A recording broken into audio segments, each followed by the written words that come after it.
Mm. You go on ahead, Joe. I'll secure the perimeter. We'll meet up later.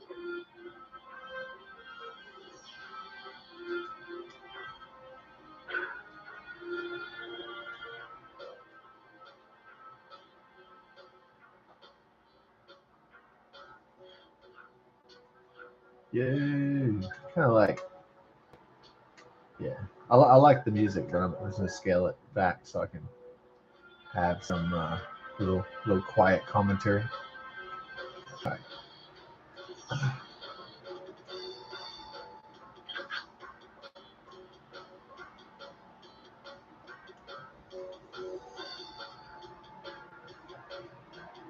All right. Okay.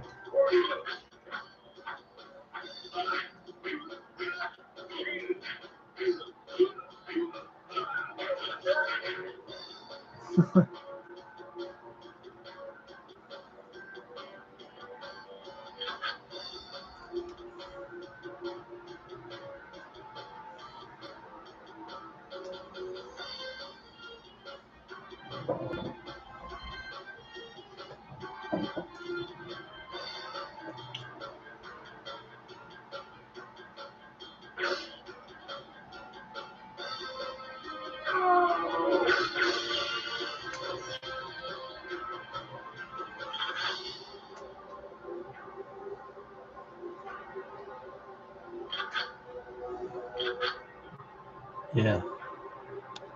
Gonna be Dusty's Boys. I knew it.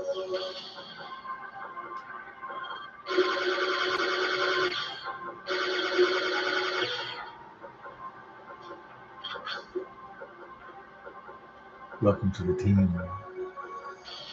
Ooh. Yeah, I mean, this music pretty much a banger, but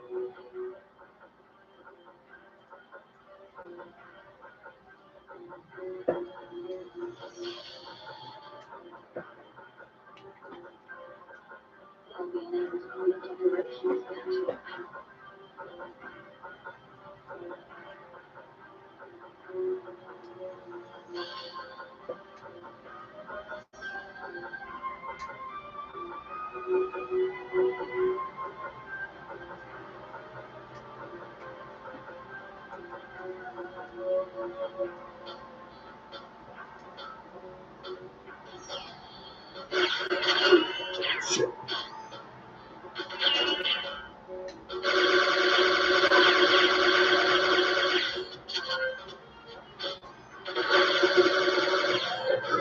Oh, shit.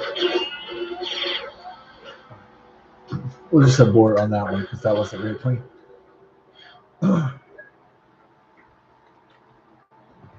right. Somebody won that $1.375 million jackpot on Thursday. I still haven't checked the lottery yet, so. But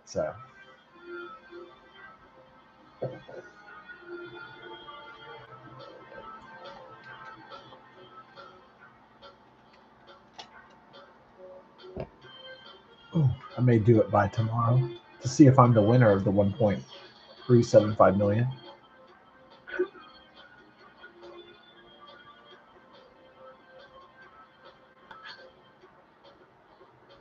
Yeah. So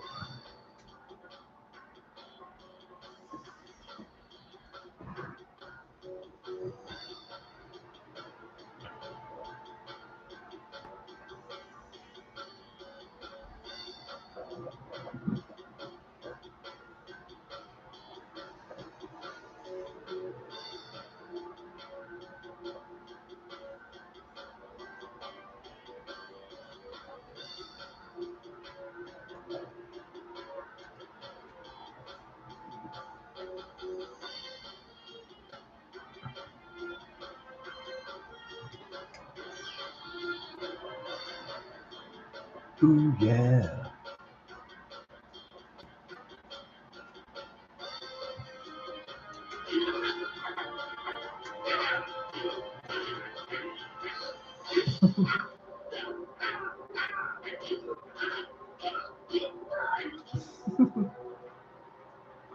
That's always fun, huh? That's always more fun than it should be.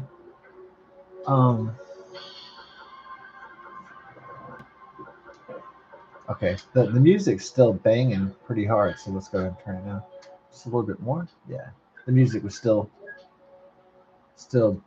banging it out pretty epically. So kind of want to make it more like background kind of music, kind of in the subsidiary, in the periphery, or what what that kind of word I was looking for. Um,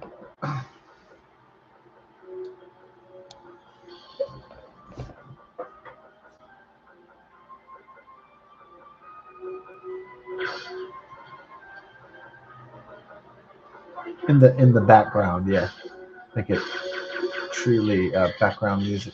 Yeah. Here we go.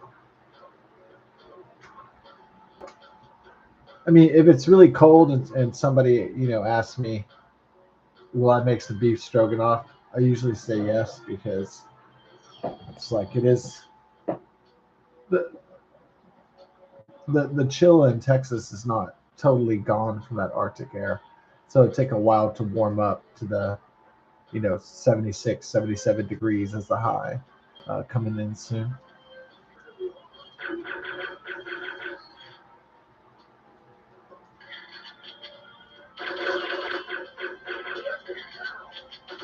Damn, that was a good position. Yep. These NPCs are pretty good.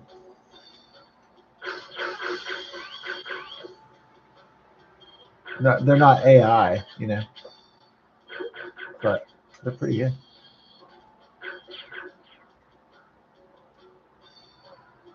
Dude's wasting my ammo. All right. Health is nominal. Let's try to keep it at that level.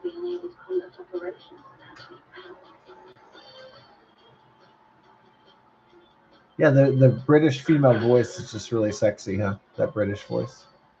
Yeah.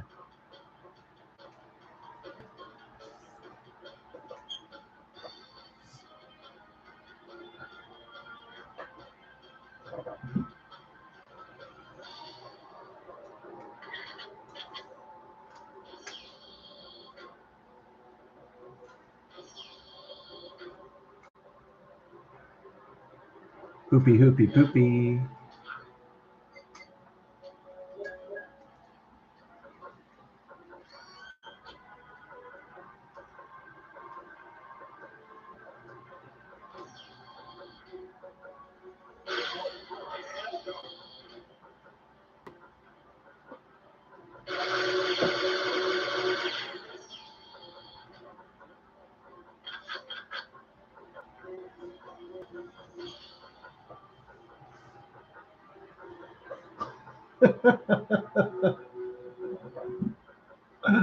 Yeah. Is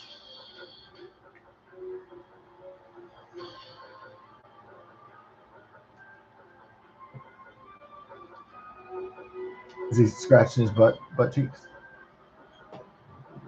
Okay. I thought Tula rolled back up in here. All right. Tula's quick. So when she rolls up on you, she's only a 1-year-old Shih Tzu and she's very athletic. So when she rolls up on you, it's gonna be fat. It's gonna be fast. You're not gonna be ready for it.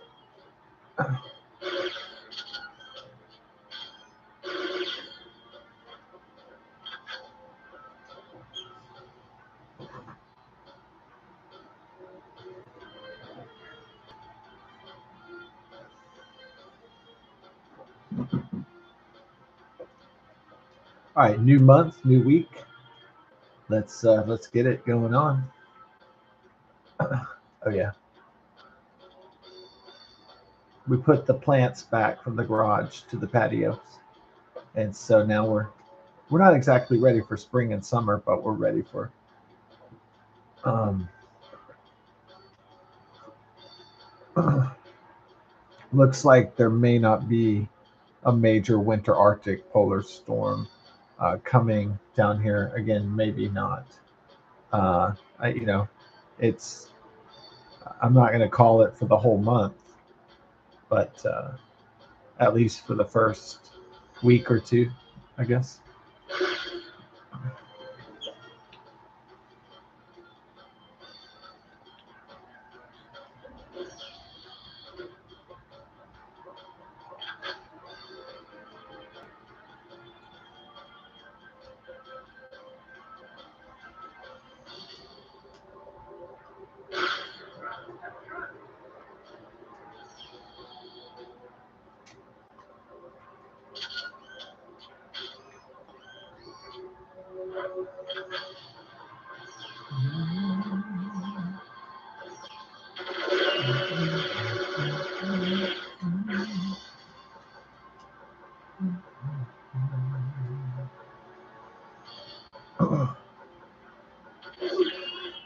Oh my God. I have to board it again. All right.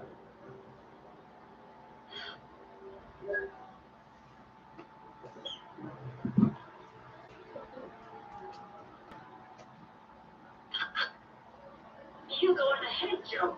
I'll secure the perimeter. We'll meet at the station.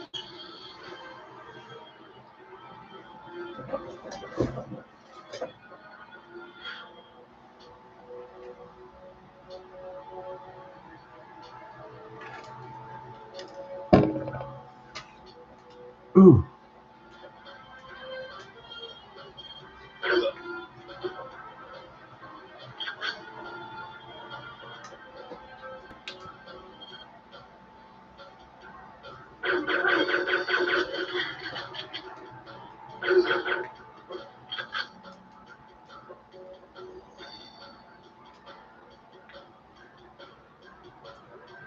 Yeehaw. I love when the guy goes, "Are you okay?" When some guy got blown away. Ah, regard for your fellow man, touching. Ooh.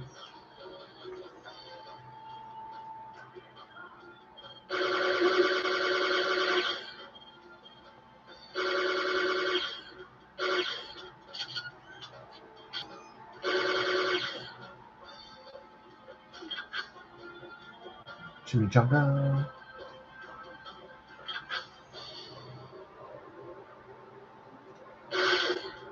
Shit, please. There we go.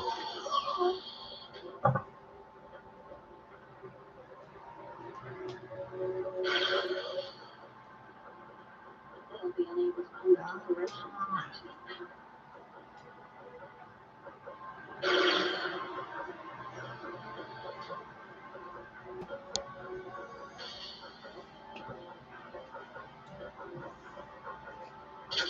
Yeah, what I say about that 5-year-old boy?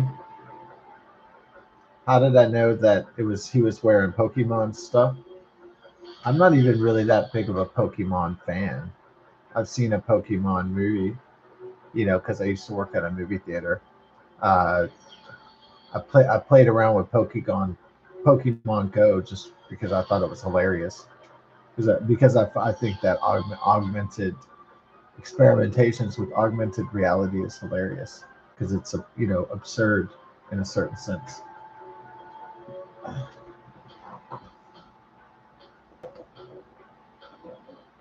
So I thought it was funny that people had Pokemon Go and that they were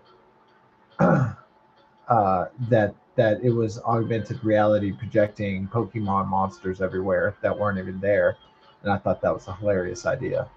And so, but yeah, I don't know everything about Pokemon. I don't know all the characters, and I never collected the cards or anything like that. So,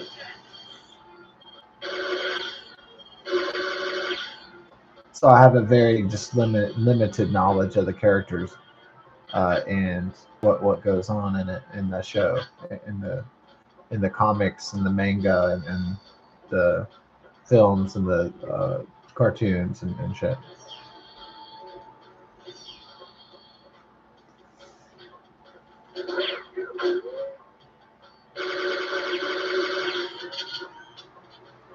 don't know why.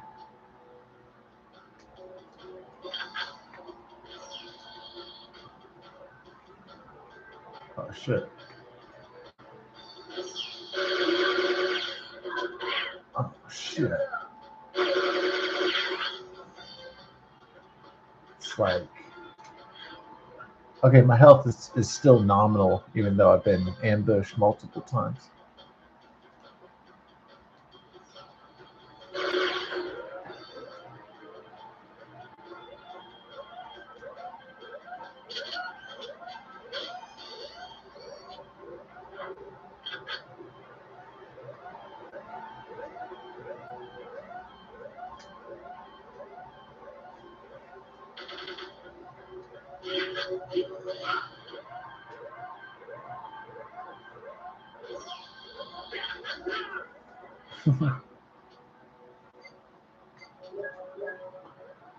Welcome to the team.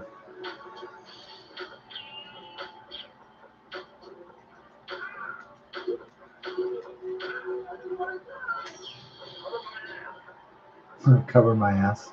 Cover my ass. Oh, that's probably one of the funnier ones, huh? Cover my ass. Very clever. Cover my ass.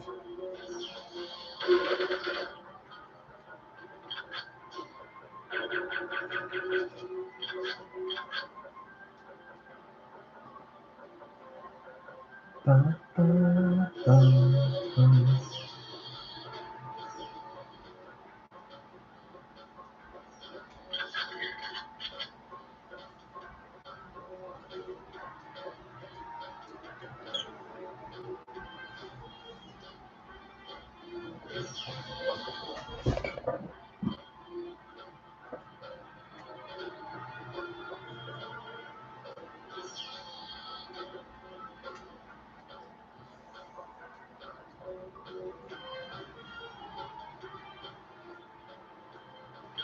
Time for some rat tat titty tat.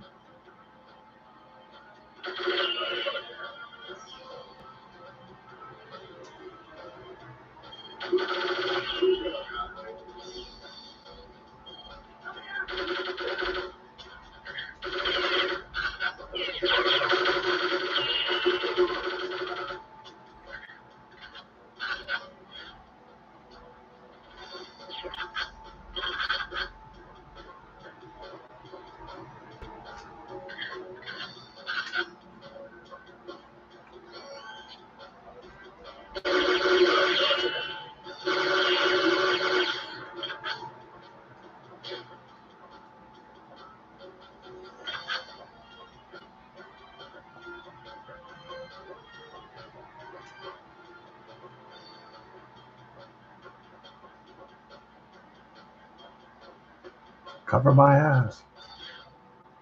Okay, so got a little cooked, but I'm not. Oh shit, he's right there, huh? Yeah, just a little bit.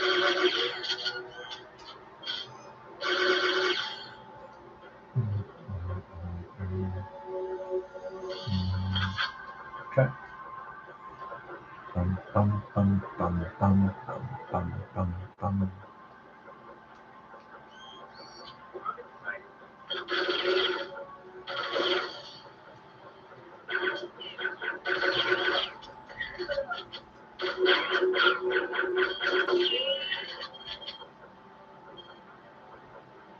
Health's pretty weak though, is the problem.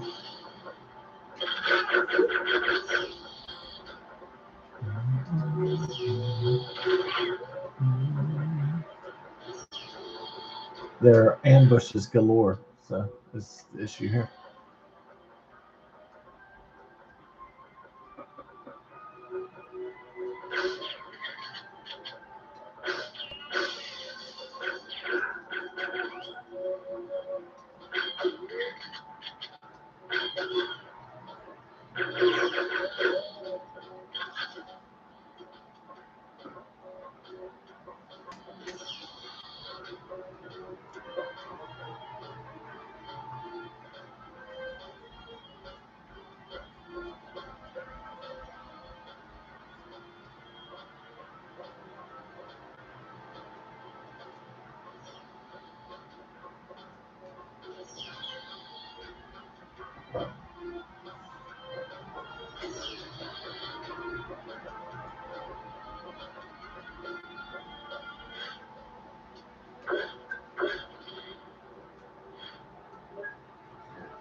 You go on ahead, Joe.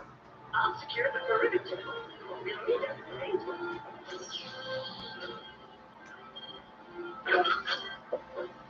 Yeah, I mean, I knew exactly when I saw that blue hat.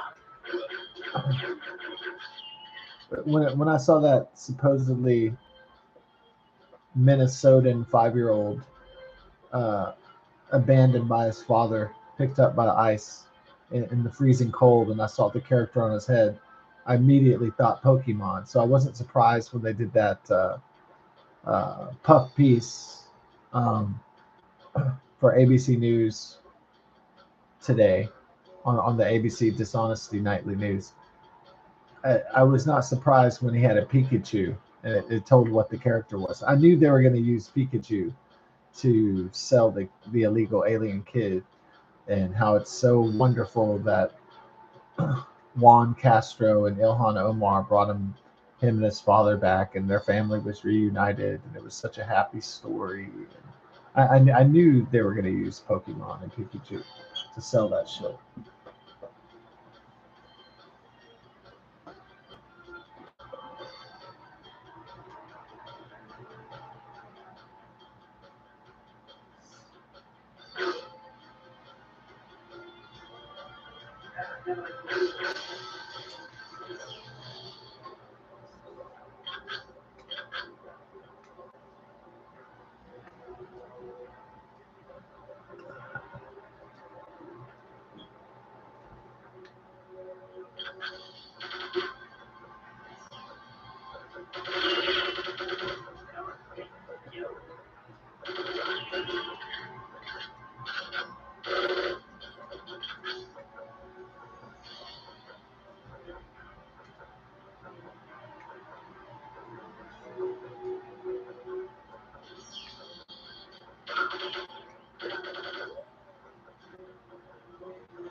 Because the almost cutest thing you can do in the winter with a child that's kind of photogenic like that 5-year-old kid was is to give him Pikachu and Pokemon uh, cartoon character clothing and shit to make him look as innocent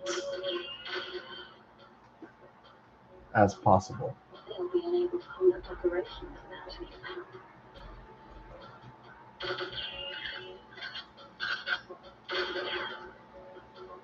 But if you're trying to paint Trump as a dictator or Nazi leader, then you have to, if you're the left, you have to demonize him. You have to carefully construct a narrative. Uh,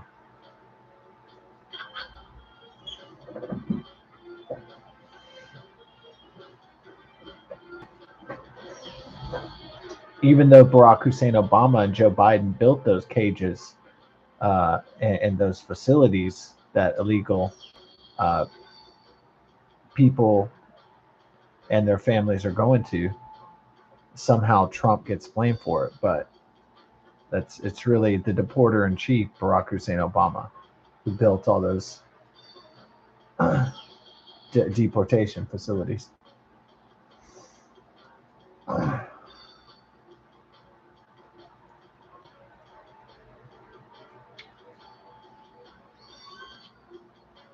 It's your classic bait and switch. It's like the Democrats always do. Oh, everything's fine when we do things, but it's bad if Trump or the Republicans do anything. But it's fine when we do the same shit.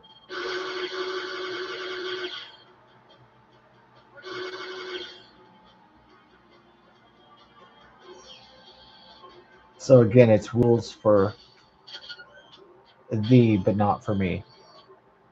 Yeah, same old story.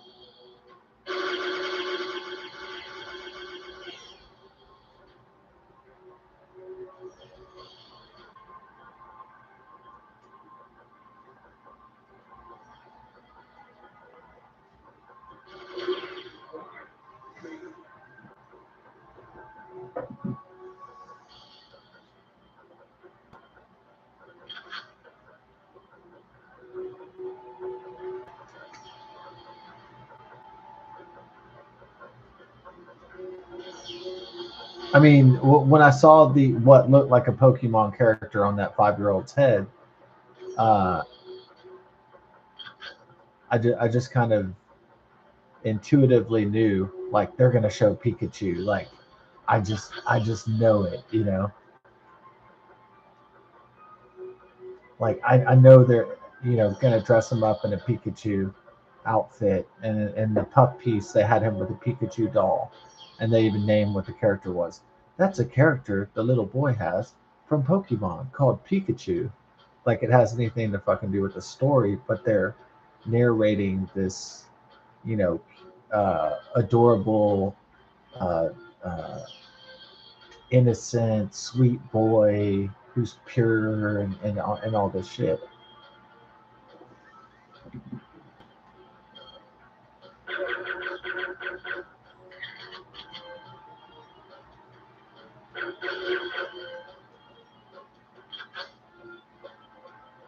It's all about the narrative framing, you know. But the the Democrats have not been entirely successful with trying to make Trump into uh, not a Nazi leader.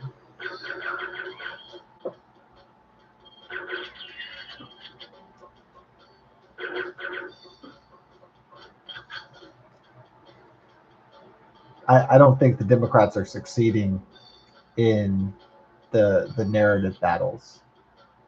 I don't think they're winning at all.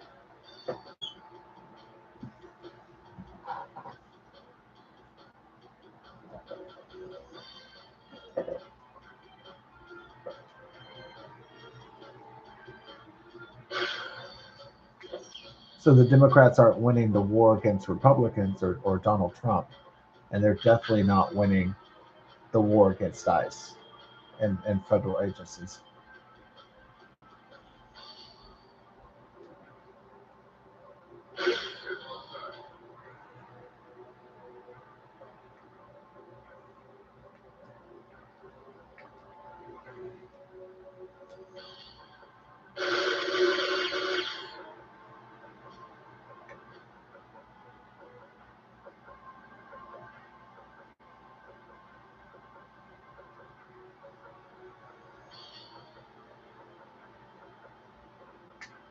They continue to try because they want the power back in the U.S. House of Representatives and the U.S. Senate in 2026 midterm elections and so on.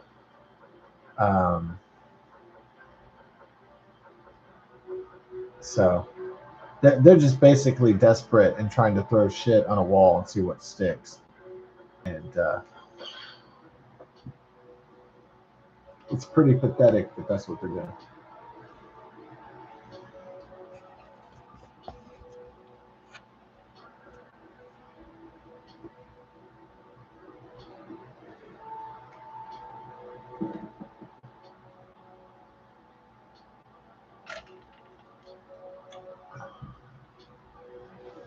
So it's kind of like going to the Crater of Diamonds State Park in Arkansas, and you keep digging and digging and digging and digging, and then you hope one day if you dig enough that you will find a diamond. You know, it's just the whole like, well, if I just keep trying and trying and grinding, that maybe something will work out.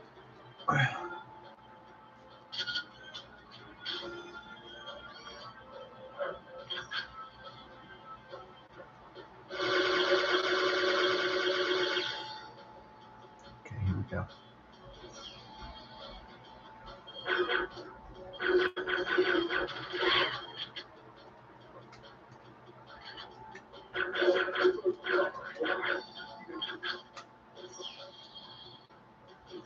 That way. Me, motherfucker.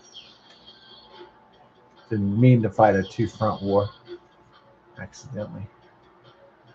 Never fight a two-front war. Actually, this going down is going horribly. This strategy right here is just really not materializing.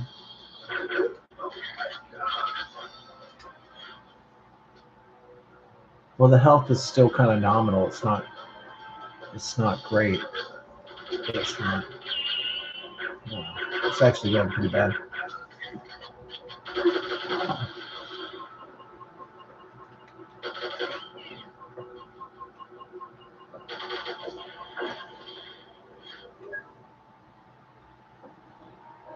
Yeah, I mean, I guess if the dad and that the 5-year-old, the illegal alien dad, if the son get to stay in the United States, then um,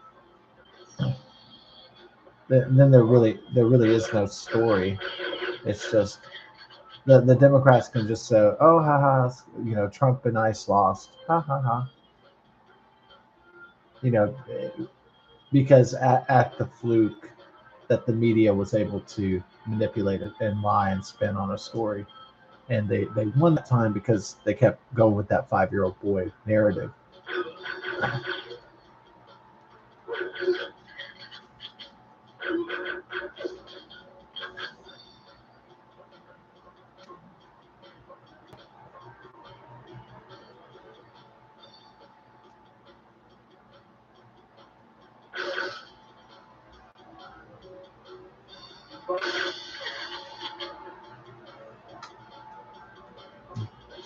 But once the story of the 5-year-old boy is over, they can't keep milking the story. Um, so once the story's done, the Democrats are going to move on to a new lie, a new hoax. You know, maybe they'll go back to Epstein. Maybe they'll go, you know, whatever it is.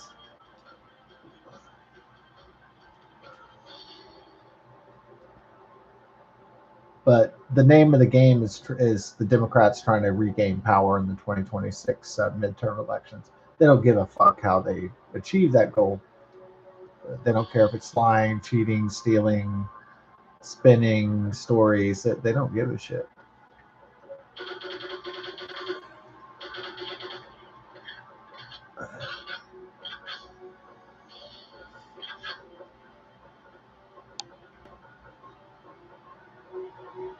So people, the corporate mainstream media forgot about journalistic integrity in the pursuit of power, and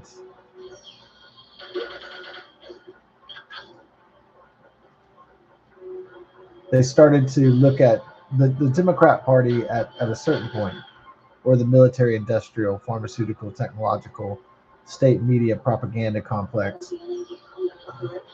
They at some point abandoned truth or the pursuit of truth for the pursuit of power. And they did not care how they won as long as they were victorious. So ethics and more principles of integrity and morality were totally abandoned in the Democrat Party.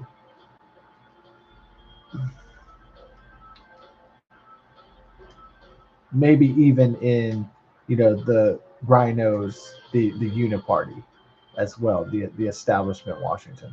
Let's say broader in general, in the liberal global world order itself, in the DC swamp itself.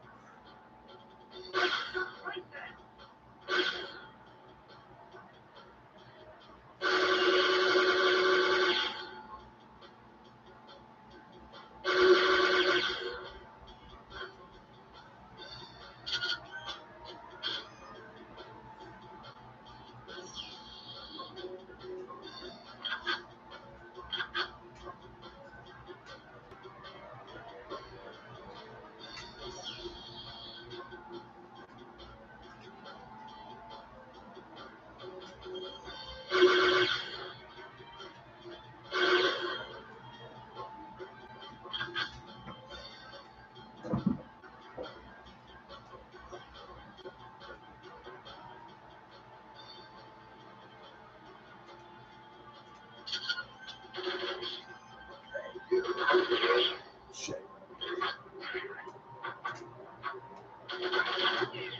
Damn it.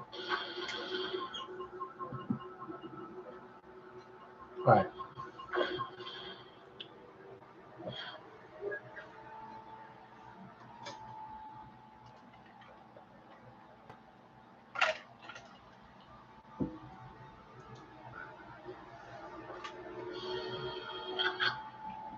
You go ahead, Joe. I mean, if the kid would have had a Muppets hat on, they would have showed him hugging Kermit the Frog today on ABC Dishonesty News. You know, it would have been the same thing. I mean, it would have been a different. They just would have amplified whatever he was wearing that day in the cold. They would have just decorated his whole room with the with another cartoon character if it had been some other franchise.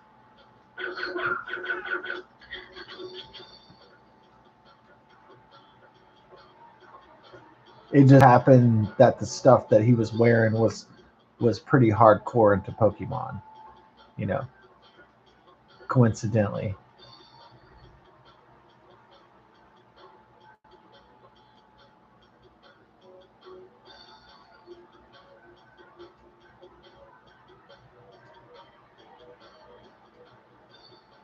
So I myself have always been amused by Pokemon.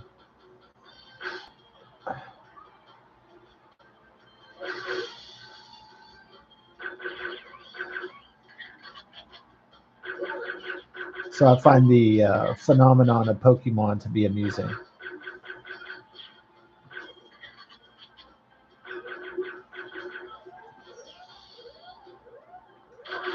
Shit.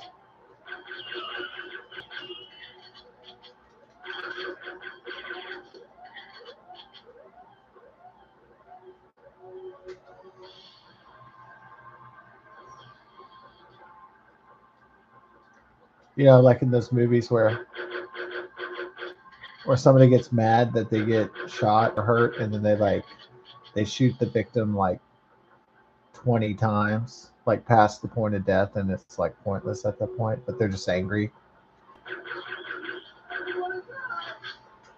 Sometimes those scenes can be horrifying, and then sometimes they're like played for laughs.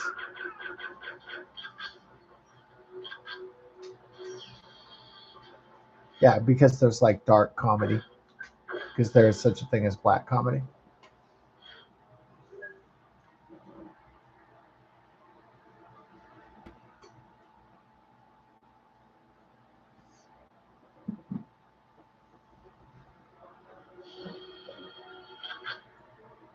You go ahead, Joe. I'll secure the perimeter. We'll need destination.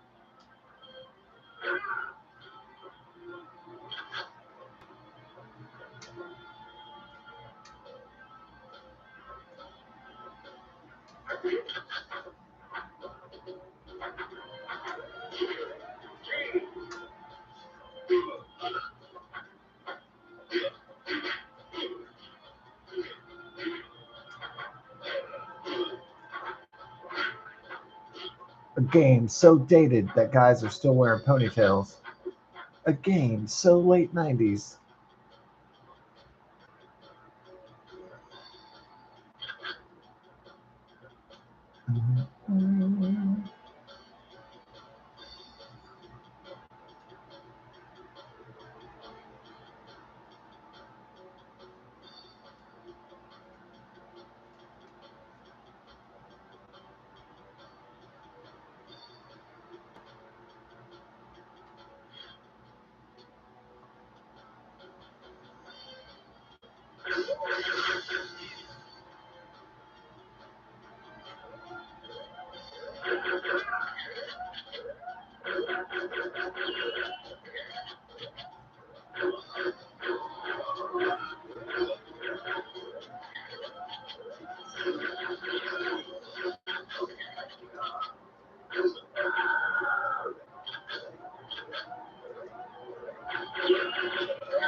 Got there too fast.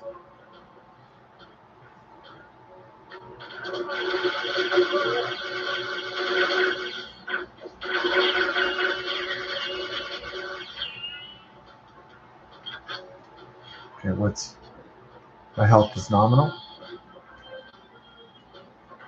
but my game is phenomenal, dog. Yeah, cause my health is nominal, but my game is phenomenal. Hell yeah, y'all better know what's up, fool. Yeah, without a doubt. We're almost in the Groundhog Day, baby. Ooh, I got you, babe. I've got flowers in the spring. Ding, ding, ding, ding.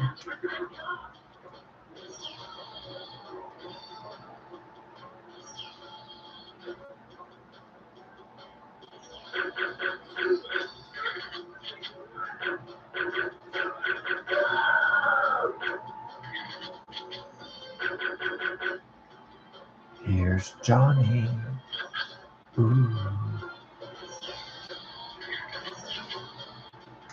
Here's Scotty. Ooh, that even sounds scarier, huh? Here's Scotty. No, no, no.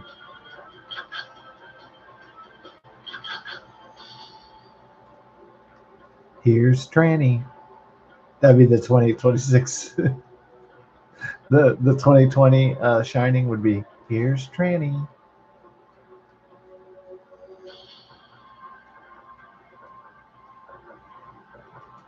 Yeah. Jack Torrance would be a repressed transsexual.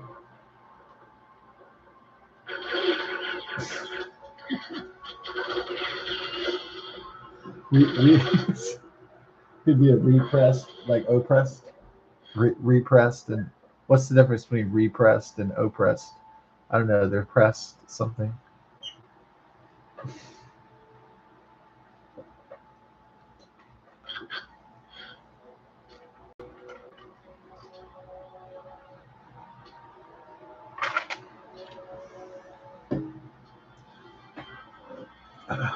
Like repressed, like reprimand means like held back, held down, and then um,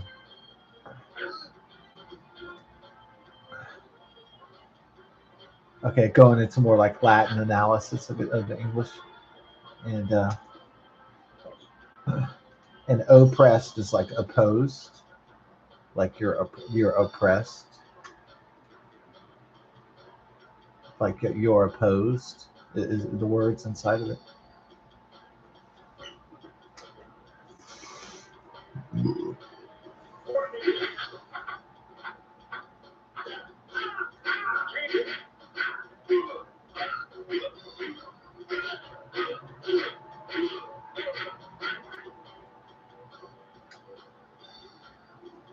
I'm not using my silencer. That's why I'm getting taken down so much. I'm getting ambushed so much. I'm not being quiet enough. I'm not being stealth enough.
Here I am,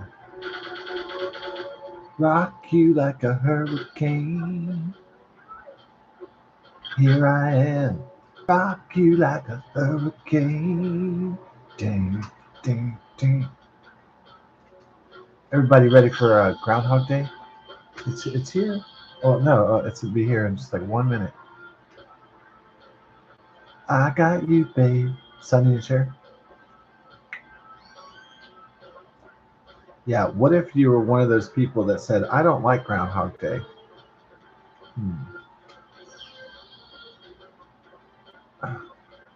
Yeah.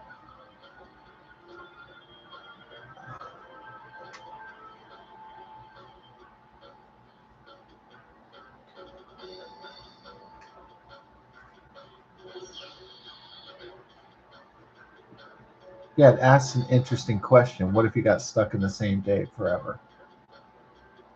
And it was interesting that they would use Groundhog Day as the as the day, you know, to experiment with that sci-fi idea.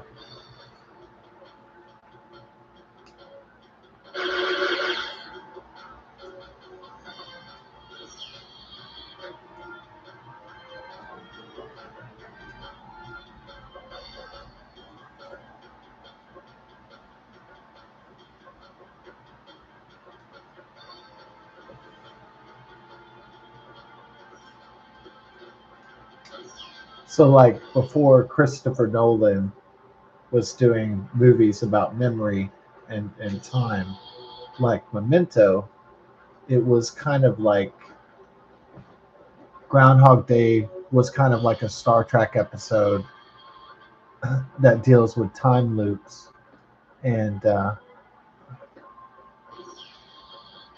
and time paradoxes.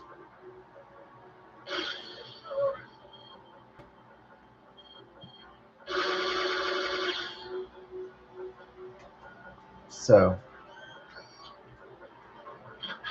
it's very very fascinating, and for it to be not a sci-fi movie but to be a comedy on, it's like a further onion layer on it, a further iceberg layer, and so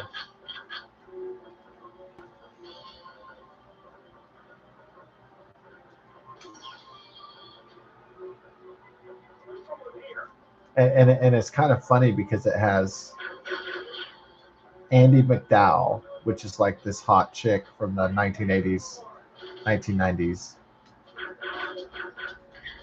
It's like this, hot 1980s, 1990s babe with like this, frizzy hair, like that a lot of women would have frizzy hair from that time.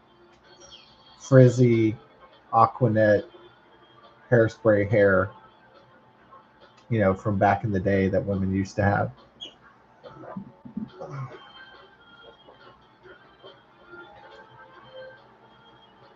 In the days when women were less like thoughts and they were more like uh, women and ladies were more proper and they're cleaner back in the day than they are now. Now they're more like skanky. Not all the women, of course, but you know what I mean. Like definitely the trash look in the 21st century, women have been getting trashier with their looks.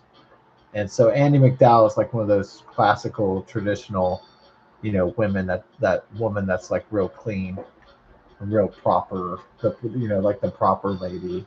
She's basically like Elaine from Seinfeld, but like a lot sweeter, I guess. And then you have the hilarious Chris Elliott, who was trying to launch his career off into superstardom. He never quite got there. Yeah, he got pretty big, writing for uh, the David Letterman show. He had a pretty successful sitcom for a while called Get a Life, about a loser that lives with his old mom and dad, and he has a paperboy route, and it was a really funny show. I think it could have lasted a lot longer, but Um, but Chris Elliott made this movie that in the 1990s, pirate movies were not like sailing movies were not that big, except for, in Gloucester, like, you know, the Perfect Storm, which was based off a true story.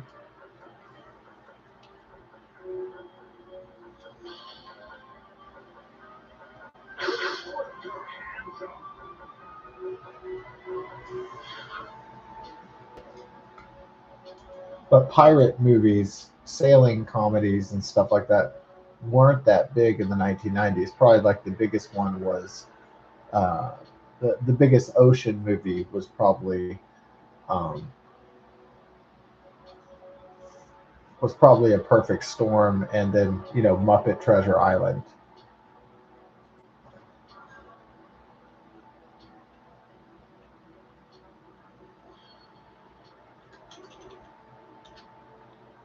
Yeah, city in Massachusetts, Gloucester. Yeah.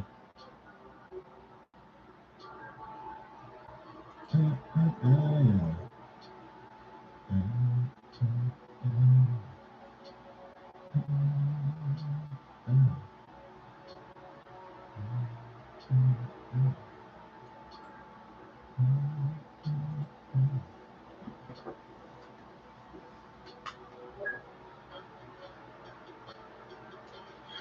So it's a rather bizarre choice um, to make a movie that's a parody of sailing, that's a parody of like colonial sailing, and in a time when that genre was not in vogue. It was not successful at the box office typically during the 1990s. So I don't know if Chris Elliott wrote Cabin Boy, but it was a really bad idea.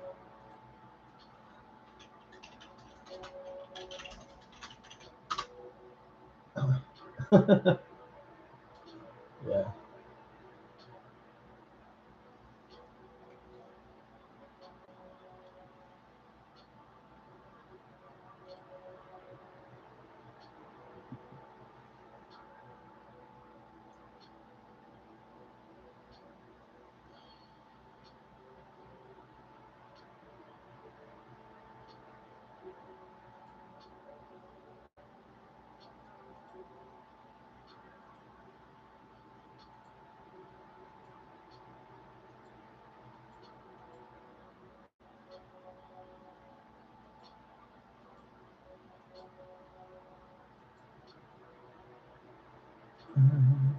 Okay.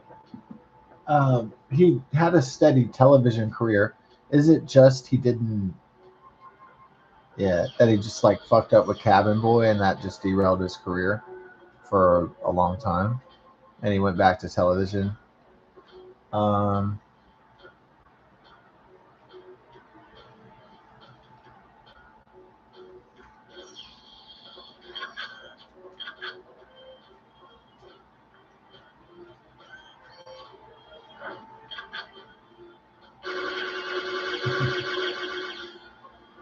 yeah. So with Chris Elliott, I mean his career was going up and up. I mean maybe he is a better side character. Maybe he's better in an ensemble piece. But I really felt that Chris Elliott was talented enough to break out. I really do.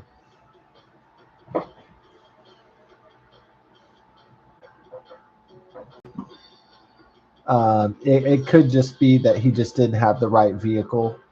Like Mike Myers had Wayne's World and Austin Powers and all that stuff. And yeah, I guess that was the problem. Like I think it was Sam. It was either oh it was Bruce Willis, and he was talking to Samuel L. Jackson about his career, and he told Samuel L. Jackson, "You need to get your own franchise. Like you need to get your own, like Jason Statham has his particular movies, The Transporter, like Matt Damon had the Bourne series, Harrison Ford, Star Wars, Indiana Jones, Jack Ryan, geopolitical thrillers."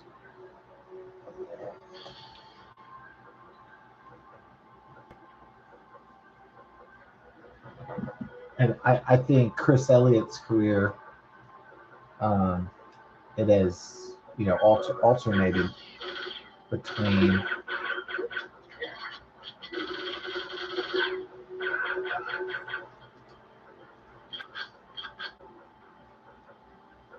So Chris Elliott's career has fluctuated so much, you know.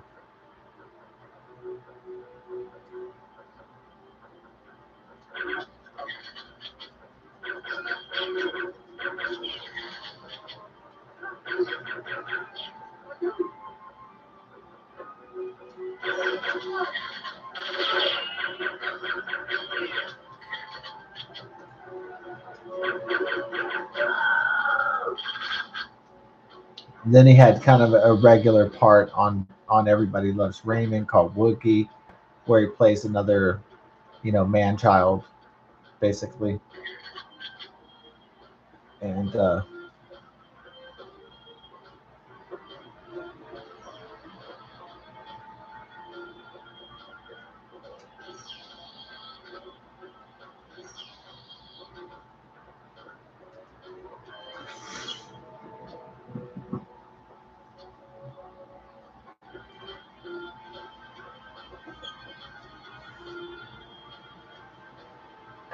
so I think Chris Elliott maybe in the 1990s had his one chance to break out, but he just couldn't find the right vehicle. So sadly.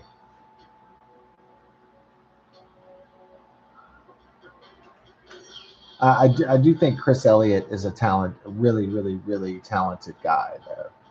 So, Groundhog Day, Andy McDowell, Chris Elliott. It has what Bill Murray's brother in it, and Bill Murray himself, the eclectic legend himself. Yeah.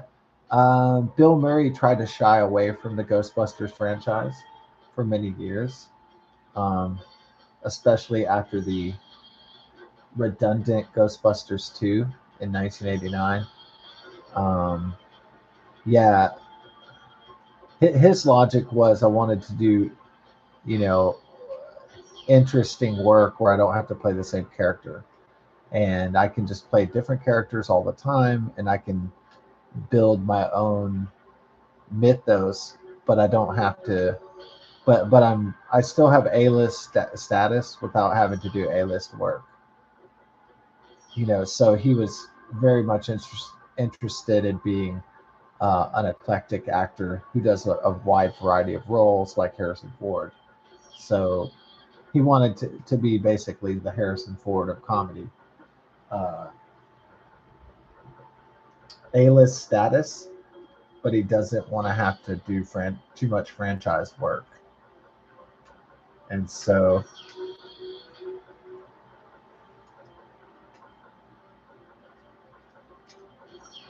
Harold Ramis famously told somebody interviewing him that if there's never a Ghostbusters 3, the world would still continue. And I mean, he was right about that,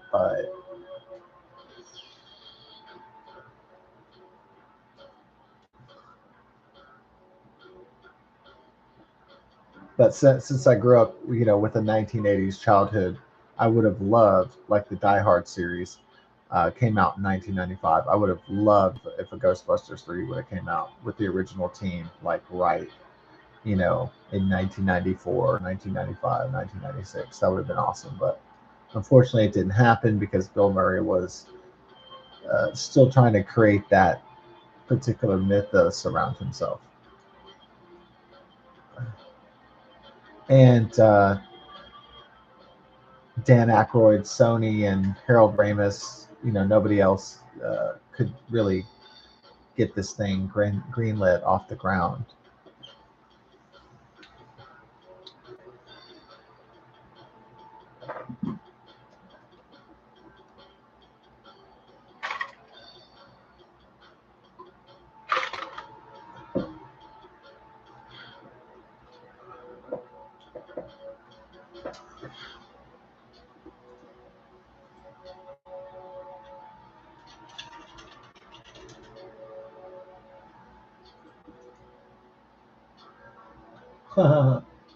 Yeah, and the weirdest thing is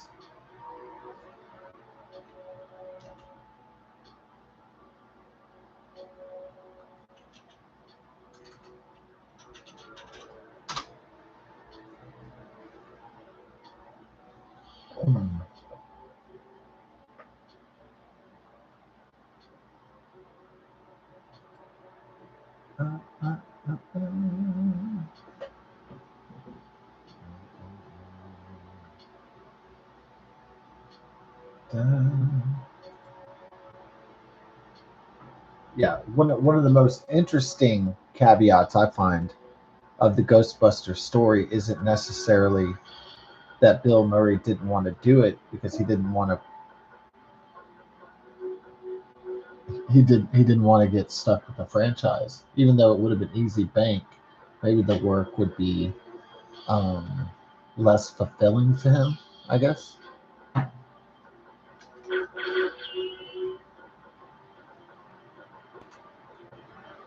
So at a certain point, Bill Murray was less concerned about the paychecks. He was more concerned about what kind of work he was doing. And that probably came pretty quickly in his career because probably when he was on Saturday Night Live and stuff, it was all about the bread. But once he started to get serious paychecks from Stripes and Caddyshack and so on, once he started to make real bread, millions of dollars, probably he realized he didn't want to just have to do stuff because he felt obligated to do it because other people forced him to do things, certain projects.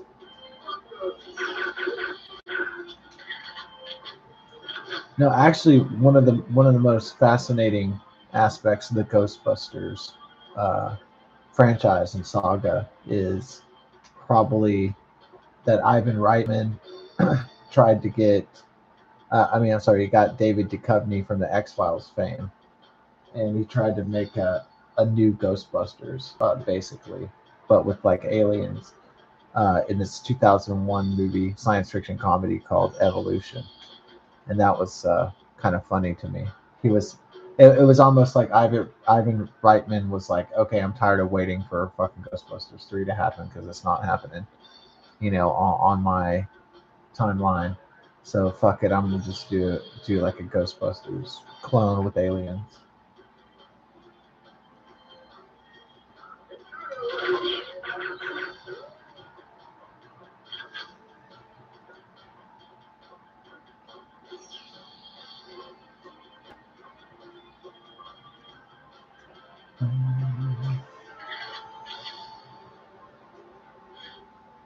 Okay, we're in Groundhog Day. We're still talking about Groundhog Day.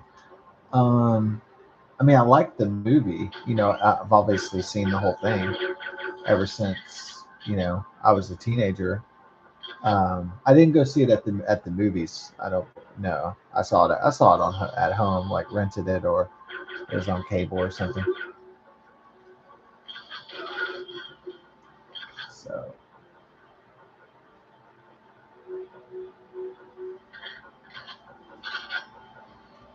yeah, I thought it was interesting how he got stuck in the same day and the groundhog and there's a lot of memorable scenes, a lot of memorable lines. Um,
All right.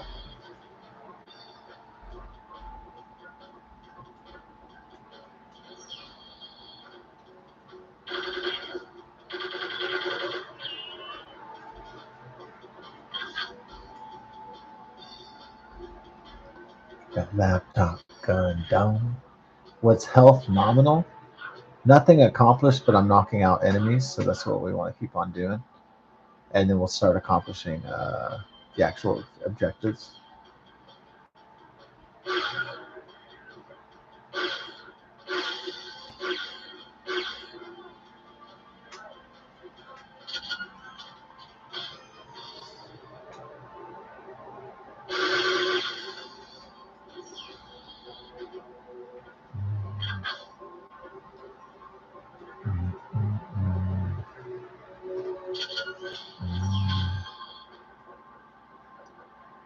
These guys keep flooding in, but I'm like, I don't even know from where. Um,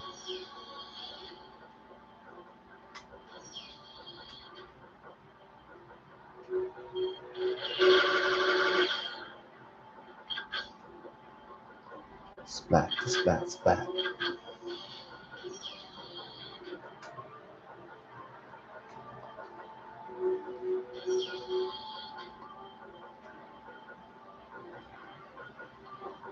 Yeah.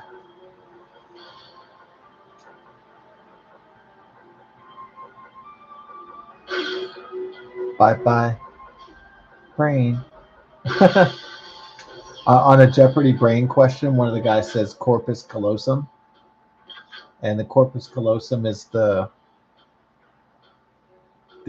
structure that separates the brain, the two hemispheres of our brains. It's like the kind of gelatinous bone structure that separates. Yeah, but the answer to the question was the cerebral cortex.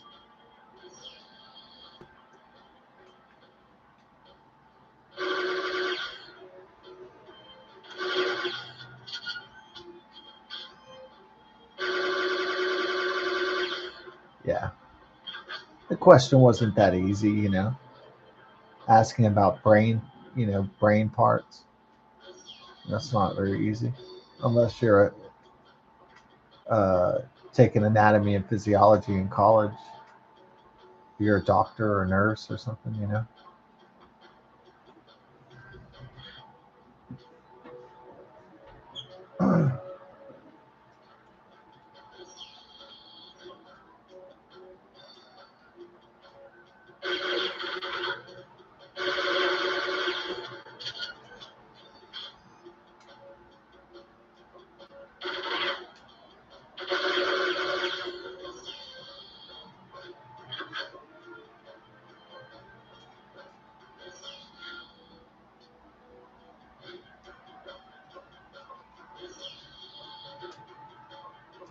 Okay, our health is really bad. One more hit and I'm dead, essentially. Okay.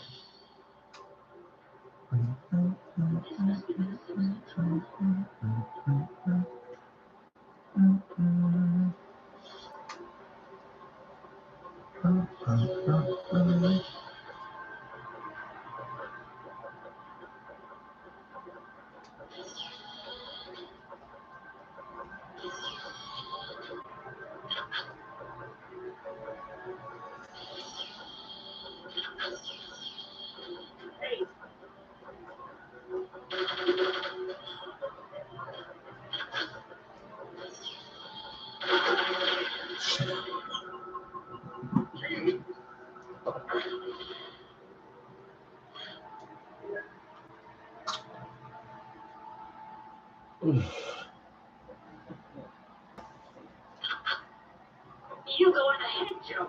I'm scared of the Yeah, I don't think that Groundhog Day is on par with, let's say, um, Christmas Vacation or anything.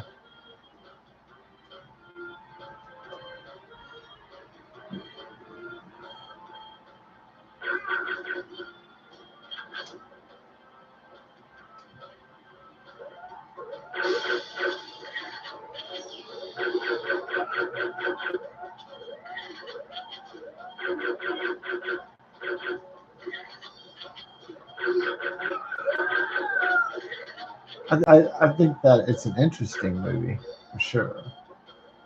With that goes without saying.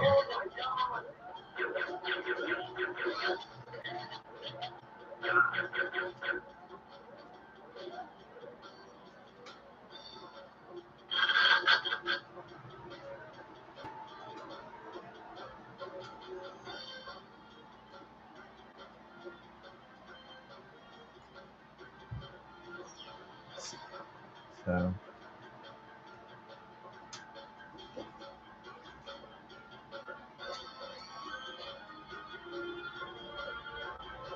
Ooh.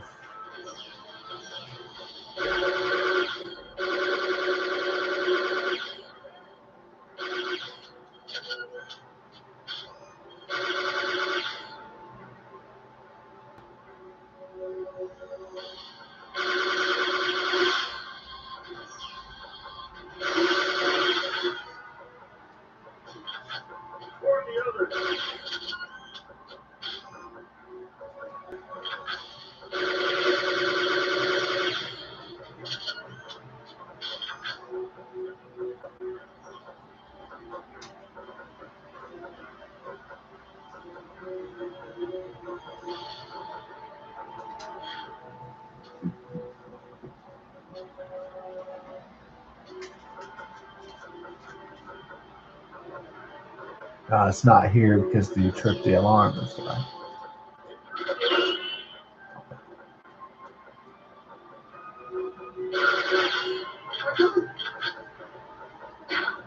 Uh,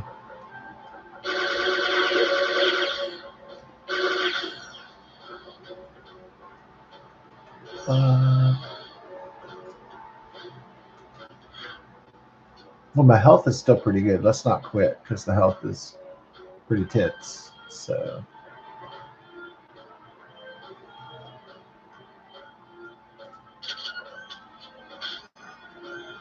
The health is tits. So don't quit. So the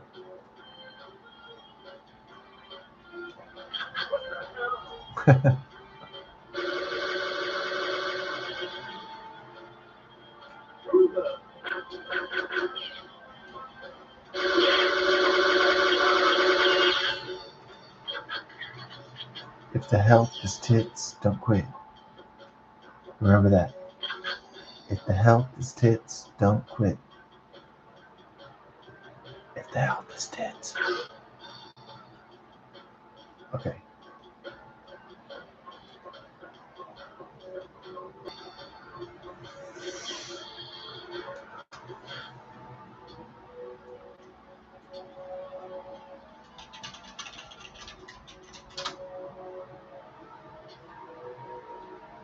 Yeah.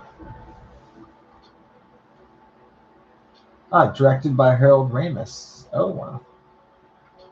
Speaking of which, screenplay by Danny Rubin and Harold Ramis.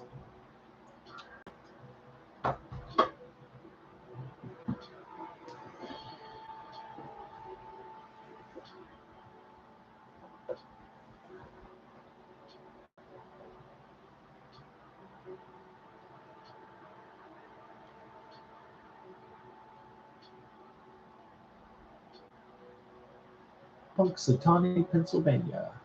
There you go.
I was just reading up on Groundhog Day, and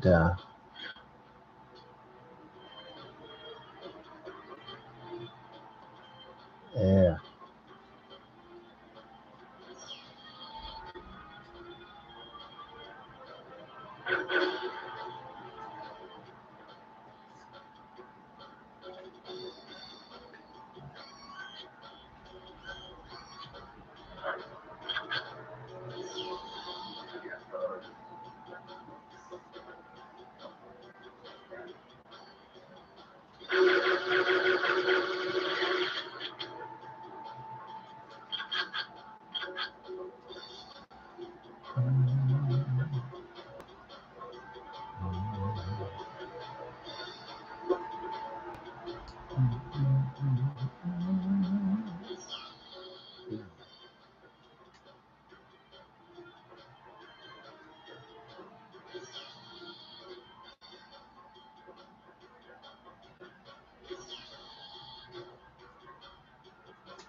We'll be unable to conduct operations.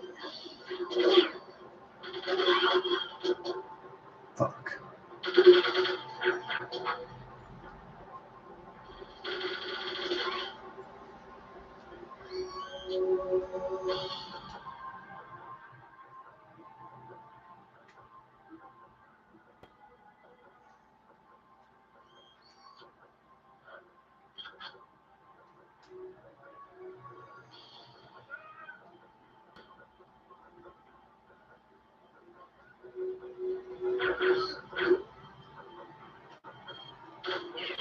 Get some butt.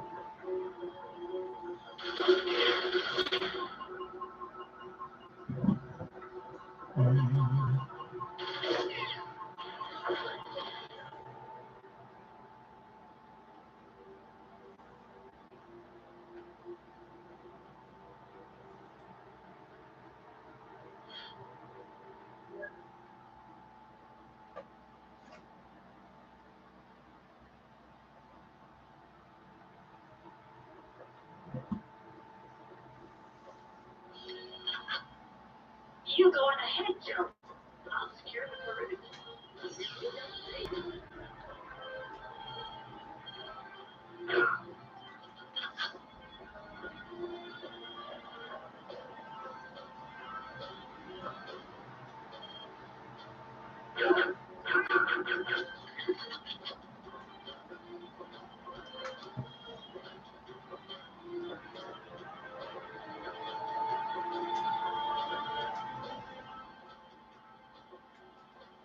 Shit.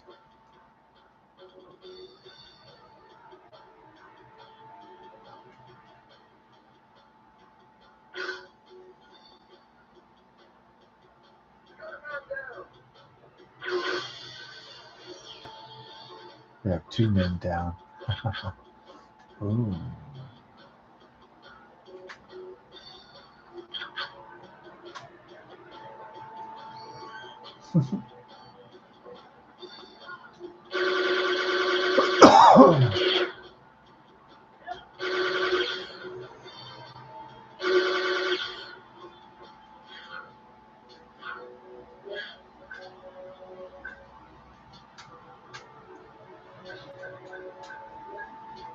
Playing that 64 down. Down.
Open up the Pelagic II dome. Getting it done. The nuclear reactor dome. Mm.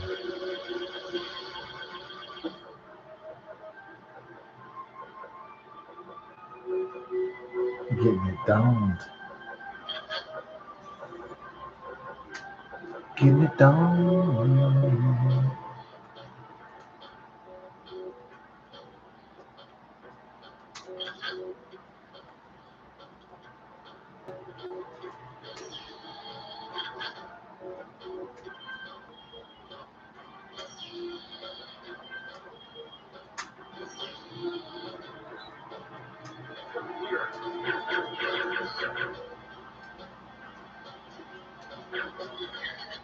Lights out.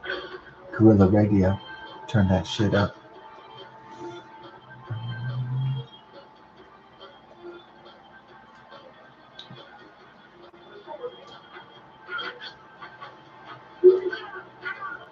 Try to karate me, boy.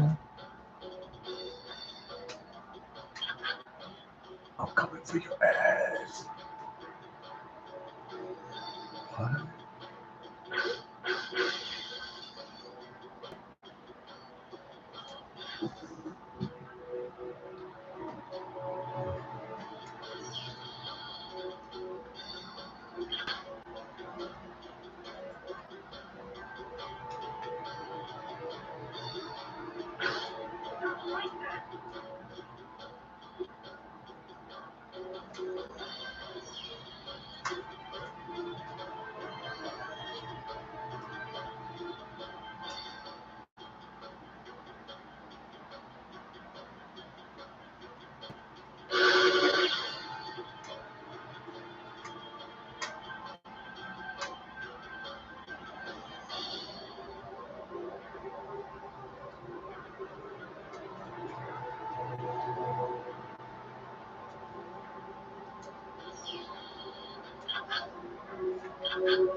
All right, let's get her done.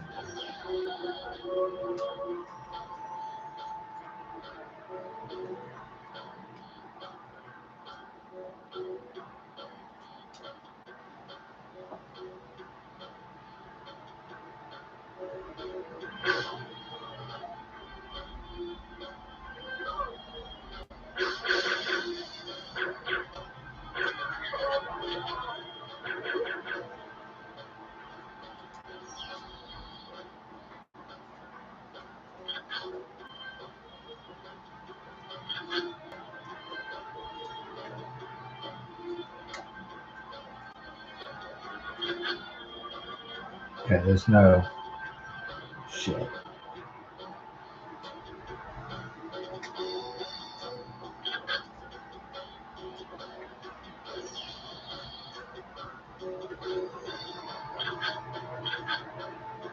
That's good. Just circle back.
No prisoners.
Okay.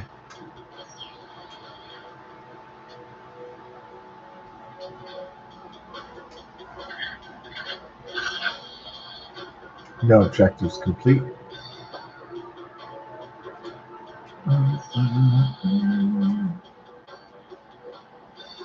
Usually that would be a bad thing, but not for this one.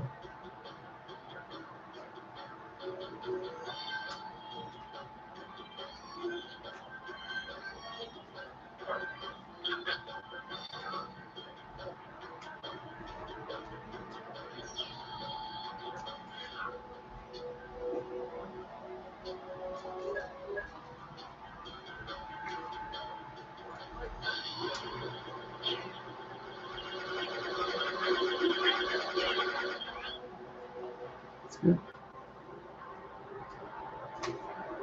Laptop.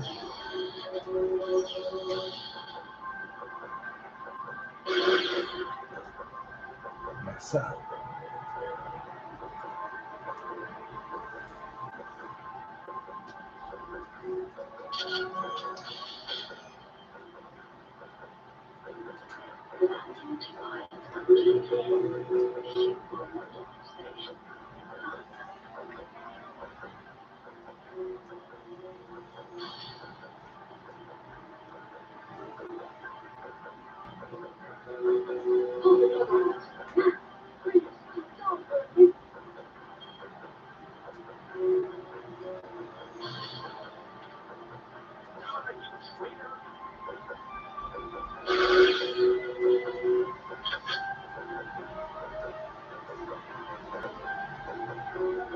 Okay.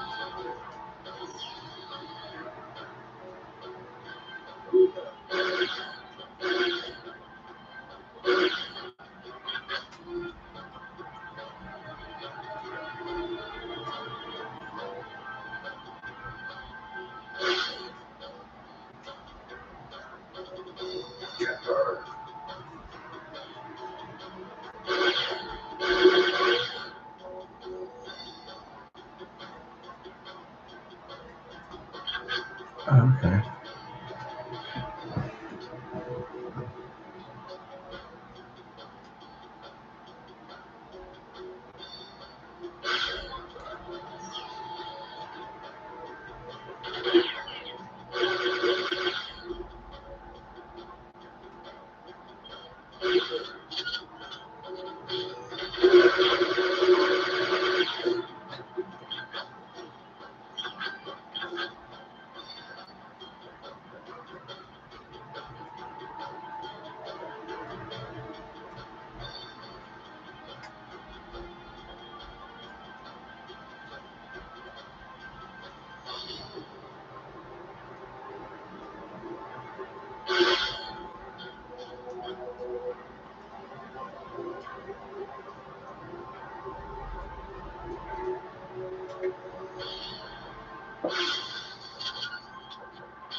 Groundhog Day losing over and over again.